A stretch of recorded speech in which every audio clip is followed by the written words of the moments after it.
Hello. This is a prime car video location. Parking lot, leaf blower going in the background, people coming and going from their cars. Doesn't get much more real for a car vid than that. Also, sun coming in, kind of crazy lighting. Wow.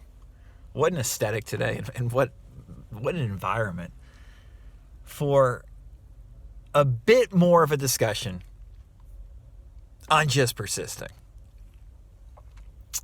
We've been discussing this idea of just persisting in the last several videos, and I recommend that you check them out if you have not already watched them, if you're interested in this concept. I think we're going to be kind of wrapping this up for good with this video. But I wanted to mention, because so much of this just persisting talk has centered around H.M. Lee Katie's advice. I would be remiss if I did not mention something about H.M. Lee Katie, and I will make a playlist, I think, of just the podcast episodes I've done about H.M. Lee Katie's advice, and then these recent videos, just because she's so good, and I've never condensed my H.M. Lee Katie stuff into one place before. So there will be a playlist sometime soon. But I would be remiss if I did not mention something important about this discussion of just persisting. Because Katie, more than just about any manifesting law of assumption, law of attraction teacher, whatever we want to call it, really emphasized this idea of trustful passivity, of just rest in God and it will be resolved. Rest in God and it will be resolved. Joseph Murphy liked to call this the absolute method. This is very similar to what Emmett Fox called the golden key. Katie took it to really a profound level, you could say almost an extreme level of resting in God. But, and this is what I would be remiss to not mention, this is not to say that H.M. Lee Katie was just like this passive manifester whatsoever. Far from it. Even though she, consistently was resting in God, that was her main approach, right? And kind of like living the golden key in her life. She also really utilized speaking the word, decreeing the truth, utilizing affirmations. She has, she wrote whole essays about affirmations and negations too, which is denials, which is a very interesting subject, and one that she discussed more interestingly than most teachers that came after her. So this idea that she just was passive and didn't do these things is false. We said in one of the videos that, or we quoted from Trusting and Resting, her saying that, your part is to speak the truth, speak the truth of abundance, of it being an abundant universe, of God being our Savior, of things coming to us naturally, they're naturally being the supply that you need, of health, of security, to speak these things, but to realize that the how of how these things are going to come about in your life externally is not your role. That's God's role. Your role is to speak the truth, to speak them into existence in some way, but to have that, more so to have that thought process that this is going to happen. I'm faithful and expectant because God, I have God, right? That's the trustful passivity. That's the persisting in the belief that God will take care of all of my needs and then some, that H.M. Lee Katie preached. And that often involved utilizing forceful affirmations. So there's a podcast episode I made. I'll put the link above. And you know what? I'm doing this video now. What the heck? I got to do this play. I'll link to the podcast episode I did. And then I'm going to link as well above and below to the playlist I'm going to create after I do this video of H.M. Lee Katie stuff that we've already talked about. The podcast episode is this episode from There's an episode talking about the dynamic laws of prosperity. This excerpt from that book, where Catherine Ponder, another one of the great teachers of this stuff, Catherine Ponder, who is also a Unity minister, Catherine Ponder talks about H.M. Lee Cady, who was a huge influence on her and, the entire Unity Church, and also just that, people who were into LOA in the middle of the 20th century. But she relates, and this is a little bit in the introduction to Collected Works of H.M. Lee Cady as well, she relates how when Cady found herself in really trying situations, she wasn't just trustfully passive and like praying to the Father. She would use the most forceful affirmations that she could come up with to resolve the issue, to show her faith in God, to show her persistence personified. So again, she wouldn't just be silently being like, God will take care of this. She would be like, God has solved this. There are no real problems in the universe. God is all. All pain is a lie. Only God is real. Only God is real. There's this relatively famous story of how, she wrote this amazing essay called All Sufficiency in All Things. And it's, I might read from it sometime soon. I mean, All Sufficiency in All Things is like one of the great, it's one of the great LOA essays. And it's about supply, about being persistent in trusting in God for supply. And supply naturally comes to you. It's very similar to like what Joel Goldsmith was later to talk about.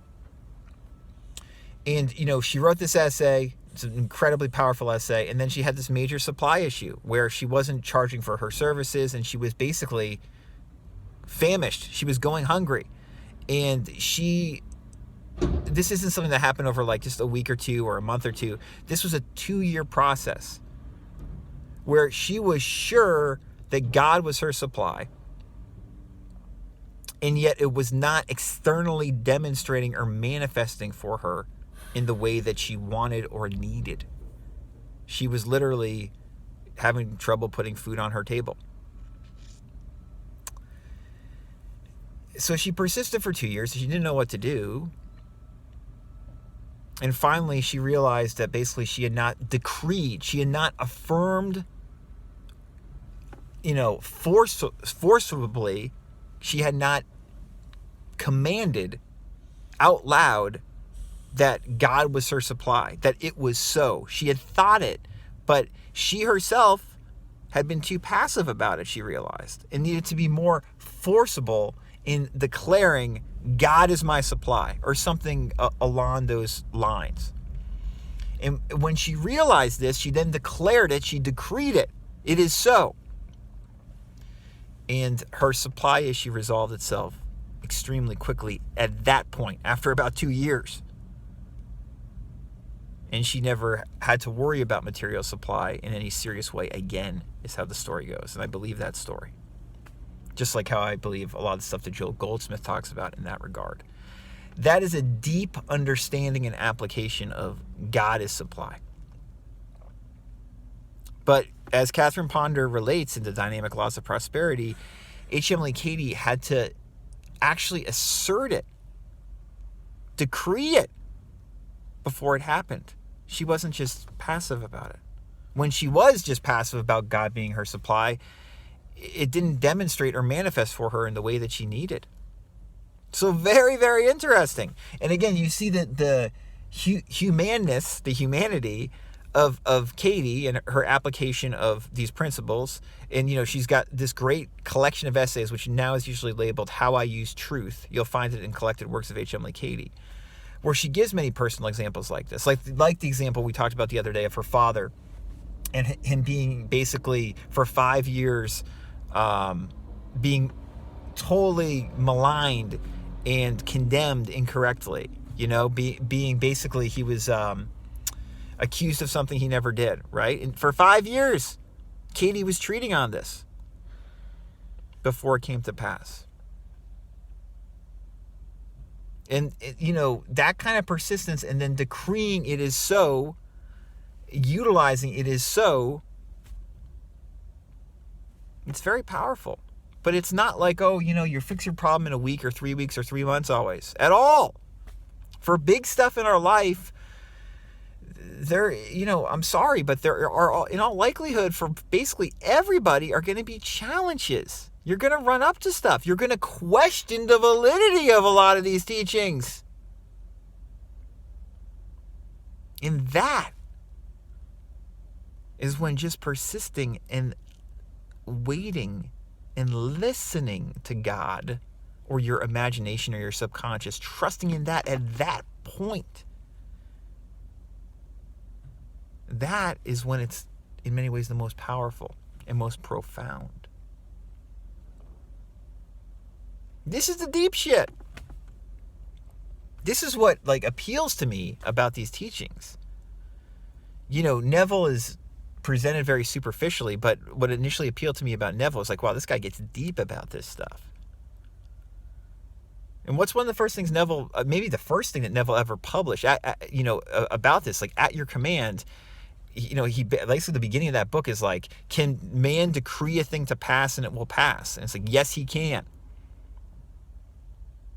Neville got deep about this stuff. Catherine Ponder got deep about this stuff. Joseph Murphy, Emmett Fox, people like that. They get deep about it. And Katie got as deep as anybody about it in this really spiritual way. And she gave all these examples of trusting in God, persisting in God, in the faith of God, in the face of all this external adversity, and persisting through the adversity to see the truth. Because once you see the truth, there's another podcast episode, which will be in the playlist, I'll link to it above, where, she has this great line, I'm going to paraphrase it here, where she says, one moment of truth wipes away all the false beliefs, all the error thoughts, if you want to call it that we have. And from that clarity, an external demonstration often will happen very quickly. But that moment of truth, that glimpse of God, the pureness of God, that we ain't playing around when we're talking about that. That's nothing that you can just articulate in some fancy schmancy sounding way and think that's accurate. It's not like that. In my guide, The Joy of Not Thinking, I say it's like the truth is blinding. It's whoa. Rumi's got that great line, something along the line, something he's oh, this is it. He's the truth is not what you think it is. It's something different altogether. And that's whoa, one moment of truth like that, boom. When you're there, it's not your life can change externally because of seeing that, but it's not even about that. It's just about that. And that, in my opinion, is the peace that passeth understanding. You see that, you have that moment of truth, and you know everything is fine. And that everything always was fine. And that everything will always be fine. That's God. That's having faith in God and the universe and whatever, your imagination, whatever you want to call it. It's the deep shit. That's what we like to explore in this channel. So I'm glad you're here, and I hope you bared with me with this incredible car video. There's some high school kids walking by. I'm actually down the street from where I went to high school. I'm in the parking lot here. I just went to the dentist. That's the deep stuff. So if you want to discuss this stuff with me ever, obviously I offer coaching and counseling if you want to get deep with me about this stuff. And I also, if you're brand new here, you never watched these videos, so I don't respond to comments or questions on YouTube. But I will get briefly deep with you. I'll give you a brief phone or Zoom consultation or a brief email exchange with you to see if I can be a help. If you're new here and have a question for me, if you want to go deep. Because when we go deep with these ideas, these principles, it's very gratifying and they work better in our lives. And that is really what I have taken from them and continue to affect my life in a really positive way, both internally and externally. And I love to share this information and have the same thing happen for you. I can be reached at radicalcounselor.com. The HM Lee Katie playlist should be below. and I hope you have a great day.